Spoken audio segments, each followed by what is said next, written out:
Okay. Thank you for the introduction and for the opportunity to be here. And today we are going to talk about variance components, which of course is something that we use very routinely, but it's also very important.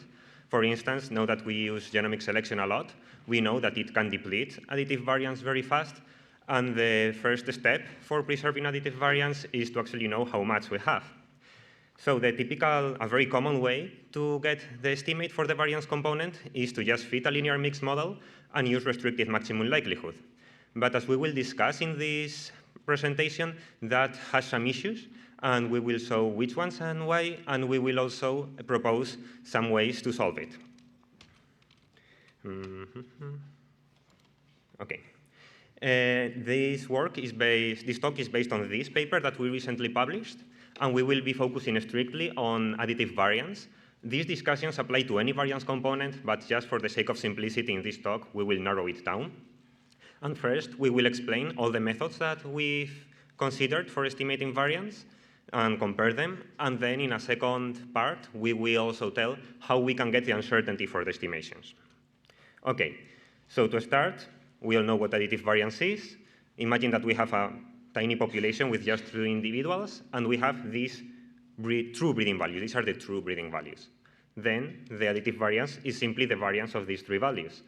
Of course, we never have the true additive values, so this is not feasible. So instead, we could just think that we could use what I called a naive estimation, which basically, for the same population, instead of using the true breeding values, uses the estimated breeding values. We rarely do this because the estimated breeding values are shrunken. And of course, if they are shrunken, the variability they span is lower, and therefore we systematically underestimate their variance. So it's a biased estimator. So to solve these issues, typically we use restricted maximum likelihood, which in a linear mixed model, we start from this basic assumption that we all know.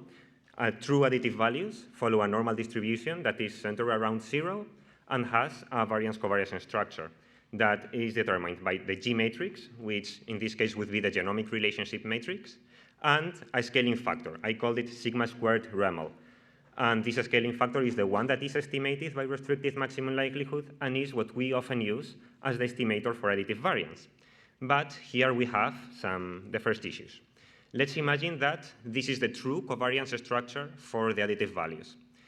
Okay, so what we need is to find a sigma squared REML that allows us to reconstruct this true covariance. So if we start with this G matrix as an example, this is basically half of the true. So to reconstruct the true, the best possible estimation would be that sigma squared is equal to 2. Very easy. 2 times this matrix gives the true. But what happens if we use a different G matrix? In this case, the G matrix is half of the one we had before. Well, now we need a sigma squared equal to 4. 4 times this G matrix is the true. So what is the additive variance? Is it 2 or is it 4? Well, this means that to interpret restricted maximum likelihood estimates as additive variance, we need to have a G matrix that is scaled to unit variance. Then this sigma squared will be the actual additive variance. But this is easier said than done. The most commonly used G matrix is the Van Raden relationship matrix, which intends to scale G to unit variance, actually, but it relies on some assumptions that are unrealistic in breeding populations, namely that the population is in Hardy-Weinberg equilibrium, which is not true in breeding populations, and also the lack of linkage disequilibrium, also not true. Another very commonly used option is normalizing the G matrix. I called it GN, and this basically starts by picking some G matrix, for instance, the Van Raden one, and then we normalize it by dividing it by the mean of its diagonal values. And this works very well. This scales G to unit variance, and this works as long as the mean of the entire G matrix is 0, which seems a bit of a weird condition, but this is actually a property of most G matrices that we often use.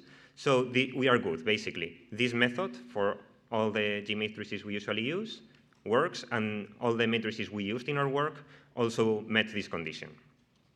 But finally, let's see the method we propose, which is the PEV method, prediction error variance. This basically bypasses the issue of scaling the G matrix completely. This is the naive method that we saw at the beginning of computing the variance of the estimated breeding values, but with a correction factor added to compensate for shrinkage.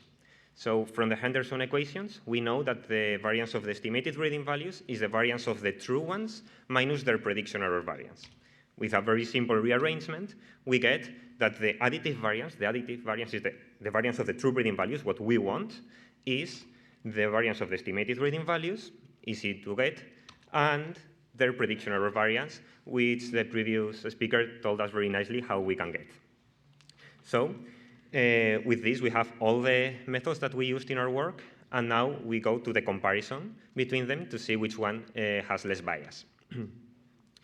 So we start with two datasets, two empirical datasets we used in our work with different experimental designs and also a lot of traits which allow us to consider several trait architectures.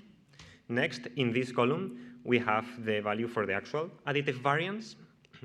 And here we have the prediction error variance estimation. As we can see, this method matches very well all the values for the actual additive variance, which, by the way, it is only one because we normalized it to make it more easily interpretable. But if we go to the restricted maximum likelihood estimates, they are no longer looking as good. When we use the Van Raden matrix, the estimations are all over the place, sometimes above the target of 1, sometimes below. Of course, this can be explained because of the scaling of the Van Raden matrix. And when we use the GN relationship matrix, it actually performed worse than we expected, and it also proved to be biased, and it didn't get the target variance. Finally, we have the naive estimation, which, of course, as expected, systematically underestimates additive variance. So now we've seen that out of all the methods that we've evaluated, the prediction error variance method is the only one that was unbiased in all the scenarios. But we don't have the full picture yet. We not only need the value of an estimate, we also need its uncertainty to have the full package. So let's see how we can also get it using a frequentist framework. First of all, let's illustrate this with two very simple scenarios, a high uncertainty one and a low uncertainty one. So in red, here we have the true additive variance, which is unknown, but it has a value and it's there. We just don't know it. And then in green, we have the estimated value using the PEV method that we just explained before. And around the estimated value, we have the confidence interval that indicates us where it is likely that the true value lies. So basically, the main question when we are talking about uncertainty is how do we get the confidence interval? To that end, we need to know the distribution of the estimator. So these distributions are actually gamma distributions. An intuitive way of thinking why they are gamma is because variance cannot be negative, so it cannot be normal. And the variance that, the distribution that variance follows, it's a gamma one. And also this distribution is the distribution for the true variance, because it tells us the plausible values for the true variance given our estimates. So the components for this gamma distribution are the mean, which we know it, it's the PEV estimator. We know that the PEV estimator is in the mean because it's unbiased. And next, the variance of the variance estimator. This is what we need to compute. This is the uncertainty. This is what determines how wide the distribution is, of course, and therefore also the confidence interval. So how can we do it? Well, we developed an equation to do it, and this starts just with the definition of variance. So the variance of the estimator is just the variance of this expression for the variance, which is based on the true breeding values, which we don't know. So this is the first issue. We don't know the true values, the true breeding values, but we know their distribution. Within the framework of the PEV method, we know that each true breeding value is centered around its estimated breeding value, and it has a variance that is a prediction error variance for that estimation. So we know how the true breeding values are distributed. Going forward from this, we can actually get the variance for the mean-centered true breeding values. We call that sigma 1, and this is just a function of prediction error variance. Basically, what's important to know is that sigma 1 is larger than prediction error variance because it is increased when we compute here sample variance. We carry the standard error of the mean, and that increases uncertainty.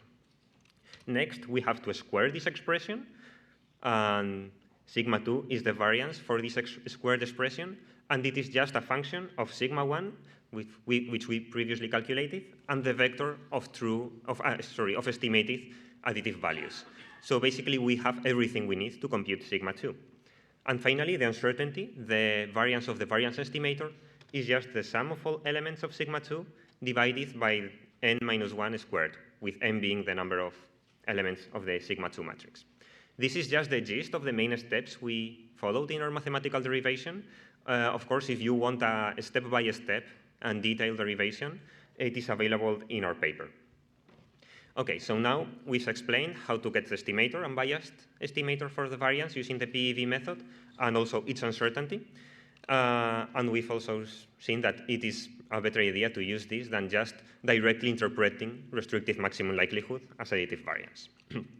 So, to conclude, I am not denying that restrictive maximum likelihood is unbiased. It is a good method, but it is unbiased in the sense that it scales the G matrix to the true covariance of the additive values, but it doesn't make it interpretable as additive variance directly.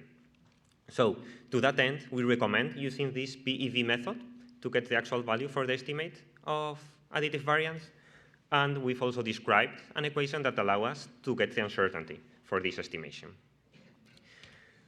Finally, I would like to thank everybody in my lab, the group leader Julio, and the PhD students Juan, Alejandro, Julian, and Saif.